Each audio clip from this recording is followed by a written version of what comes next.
Akhirnya ada pasangan bakal capres dan cawapres yang resmi mendeklarasikan diri Anies Baswedan Muhaimin Iskandar dari Koalisi Perubahan untuk Persatuan. Walau demikian, dalam prosesnya dapat dikatakan cukup dramatis karena ada pihak yang merasa terhianati, tersakiti dalam penentuan pasangan calon ini. Dan kita akan membahas analisanya dari berbagai catatan media terkait dengan peristiwa politik besar pada pekan ini bersama dengan Wakil Pemimpin Redaksi CNN Indonesia Revolusi Riza. Selamat malam Mas Revo. Selamat malam, Caca. Mas Revo, Partai Demokrat ini kan adalah pihak yang merasa terhianati. Kemudian juga ada PKS yang ada di koalisi ini juga kemarin pada saat konferensi pers menyatakan mendukung tapi belum sepenuhnya sepertinya karena harus melalui mekanisme majelis syuro. Lalu bagaimana catatan media melihat deklarasi yang dinilai tiba-tiba walau sebenarnya banyak informasi yang beredar pendekatannya antara Anies dan juga Muhaimin ini sudah dilakukan jauh-jauh hari? Ya, Caca. Yang pertama adalah pendaftaran calon presiden dan calon wakil presiden ini nanti akan dibuka pertengahan Oktober, tanggal 15 Oktober dan ditutup di menjelang akhir November. Jadi artinya kalau dihitung dari sekarang sampai nanti batas akhir penutupan di tanggal 25 November, itu masih tersisa sekitar 80-an hari lagi. Jadi artinya dalam 80-an hari lagi ini semuanya masih bisa berubah. Kita tahu bahwa di dalam politik itu ada beberapa ungkapan. Ungkapan yang pertama itu adalah seni dalam berpolitik itu adalah seni ketidakpastian. Satu-satunya kepastian dalam politik itu adalah ketidakpastian itu sendiri. Jadi kalau misalkan ini kita dan ini juga diungkapkan oleh beberapa petinggi partai politik bahwa saat ini ibaratnya adalah semua para politisi, semua bakal calon presiden, nama-nama yang disebut sebagai kandidat wakil presiden, itu ibaratnya sekarang ada di lantai dansa. Dan di lantai dansa itu semua orang masih boleh saling berganti-ganti pasangan selama musik masih dihidupkan. Jadi ketika musik masih on, musik masih menyala, maka di dalam lantai dansa itu semua orang masih bisa berganti-ganti pasangan sampai kemudian nanti musiknya stop. Jadi ketika musik itu stop, nah siapakah nanti pasangan yang itulah yang nanti akan menjadi pasangan tetap yang akan melaju dalam kontestasi pemilu 2024. Dan kemudian dalam politik itu kita juga tahu ada ungkapan bahwa tidak ada kawan dan lawan yang abadi. Yang ada adalah kepentingan abadi. Kalau sekarang misalkan kita melihat partai Nasdem dan PKB itu sekarang bergandengan, jadi sekarang kepentingannya lagi sama gitu. Tapi kan kita kembali lagi ke yang tadi bahwa masa pendaftaran masih cukup lama, masih ada sisa waktu 2 bulan, maka dalam waktu 2 bulan ini segala kemungkinan masih mungkin akan terjadi. Boleh saja sekarang sah akan deklarasi dari partai Nasdem dan partai PKB kemarin mendeklarasikan Anies Baswedan berpasangan dengan Muhaimin Iskandar, tapi apakah kemudian nanti kemudian pasangan ini tetap melaju, kita akan melihat. Nah, tugas kita sekarang sebagai media adalah memberikan fakta-fakta, memberikan pemahaman-pemahaman apa yang sebenarnya terjadi di lantai dansa ini kepada publik. Dan kemudian nantilah publik itulah yang kemudian sebagai pemilik sah suara yang akan menentukan akan memilih siapa. Apakah dalam ketika proses pemilihan kandidat calon presiden dan calon wakil presiden ini apakah sesuai dengan etika-etika politik yang baik gitu misalkan, atau seperti apa permainan-permainannya, semua kita tampakkan dalam pemberitaan kita sehingga bisa memberikan gambaran kepada pemirsa. Dan pada akhirnya nanti pemirsa bisa menjatuhkan pilihan sebagai pemilik sah suara, publik sebagai pemilik sah suara ini yang akan menjatuhkan pilihan kepada siapa suara itu akan diberikan. Makanya namanya bakal calon ya, karena belum tentu jadi kepastiannya nanti hingga akhir November masih ditunggu. Berbicara mengenai kepentingan tadi disinggung oleh Mas Revo bahwa kita melihat menganalisa salah satu kepentingannya saat ini adalah Nasdem mengajak tokoh yang dinilai dekat dengan religius. Kemarin juga sempat dinyatakan oleh Anies Baswedan saat memberikan pidatonya meraup suara kaum religius. Namun kita tahu nih PKB dan PBNU ini tidak memiliki hubungan yang terlalu harmonis lah seperti itu.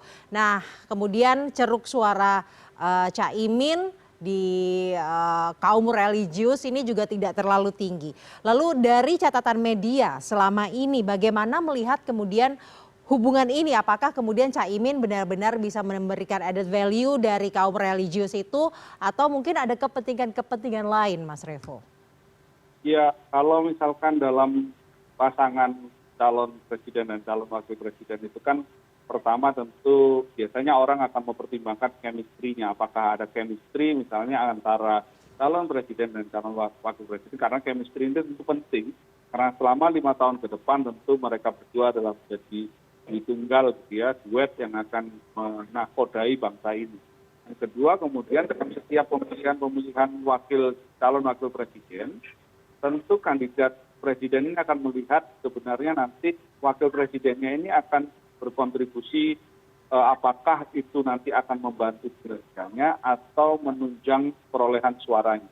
Nah, ini yang tentu yang akan dipertimbangkan oleh calon presiden. Dan kalau kita melihat sekarang ketika Anies Baswedan menggandeng Muhaimin Iskandar, tentu tidak dapat dielakkan bahwa kita melihat ceruk yang ingin didapat oleh Anies Baswedan dan koalisi perubahan ini adalah untuk mendapatkan basis massa tradisional dari PKB.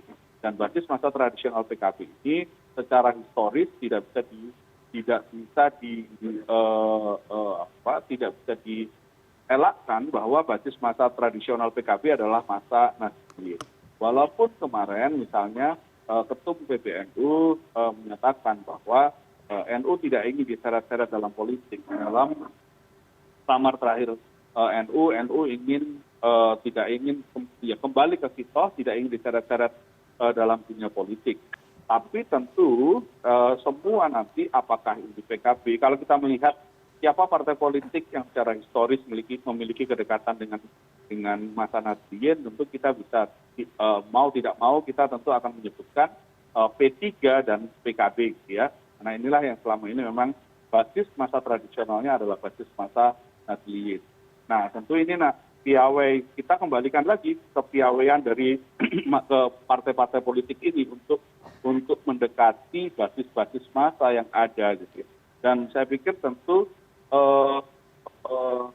Anies Baswedan maupun Muhaimin Iskandar tidak hanya mengejar massa NU. Oke lah massa NU itu akan dikejar dan itu menjadi massa tradisional dari PKB, tapi untuk meluaskan, untuk menjadi pemenang tentu tidak hanya dari Nahdliyin saja, tapi juga ingin menggapai masa-masa swing voters yang lain ya, yang selama ini kita tahu bahwa setidaknya misalnya dalam konteks pemilu kali ini 52% adalah pemilih muda misalnya, dan itu tentu menjadi target mereka gitu, dan semua tidak hanya Anies Baswedan dan Muhaimin Iskandar tapi juga kandidat-kandidat yang lain. Dan ini adalah yang pertarungan yang menarik ya sebenarnya, karena nanti akan kita lihat kandidat-kandidat yang lain apakah juga akan menggandeng bakal calon wakil presiden dari basis massa yang sama atau tidak. Nah ini nanti ya kita akan menganalisa lebih lanjut kalau semuanya peta politiknya sudah semakin jelas. Nah Mas Revo, selain drama proses akhirnya Anies Muhaimin ini kemarin mendeklarasikan sebagai pasangan, yang menarik juga sebenarnya di balik itu adalah setelah adanya deklarasi kemudian mencuat kembali nih ada wacana poros keempat yang sebenarnya sempat cukup ramai diperbincangkan beberapa bulan yang silam karena ada yang berpendapat mengenai pasangan Sandiaga Ahy. Nah, bagaimana nih analisa media dari berbagai catatan yang ada terkait poros keempat dan juga Sandi Ahy ini? Ya kalau misalkan eh, ya kita juga sempat melakukan perbincangan dengan Sandiaga Uno maupun pihak dari Demokrat ya. Tapi yang jelas untuk saat ini kan Sandiaga Uno juga menyatakan bahwa kontrak politiknya masih dengan PDIP. Kontrak politiknya antara P3 masih dengan PDIP gitu ya untuk saat ini. Tapi tadi yang tadi kita bahas bahwa saat ini musik masih berputar dan semua orang masih ada di lantai dansa dan kemungkinan pasangan-pasangan itu masih bisa berganti-ganti. Nah, apakah kemudian nanti misalkan Sandi AHY itu bisa poros keempat bisa terwujud seperti yang selama ini dibicarakan oleh banyak kalangan. Gitu. Ini tergantung apakah kemudian Sandiaga Uno dan AHY, kalau kita melihat kan Sandiaga Uno didukung oleh P3 dan AHY dari Partai Demokrat. Suara dua partai ini masih belum cukup kecuali ada satu partai lain, apakah itu Partai Amanat Nasional, apakah itu Partai Keadilan Sejahtera, PKS, itu merapat ke poros baru ini. Nah ini yang menarik kan, kita belum tahu apakah memang bisa terwujud. Kalau memang bisa terwujud, dengan adanya salah satu partai yang merapat, ya bisa jadi akan muncul poros keempat.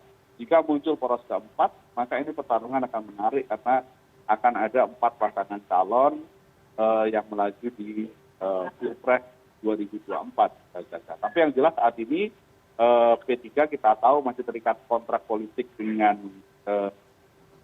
PDIP, walaupun sebenarnya P3 juga punya rekam jejak awalnya bergabung dengan Koalisi Indonesia Bersatu dengan Golkar dan PAN, tapi kemudian ke PDIP. Nah, apakah kemudian masih bertahan di situ atau menyeberang juga?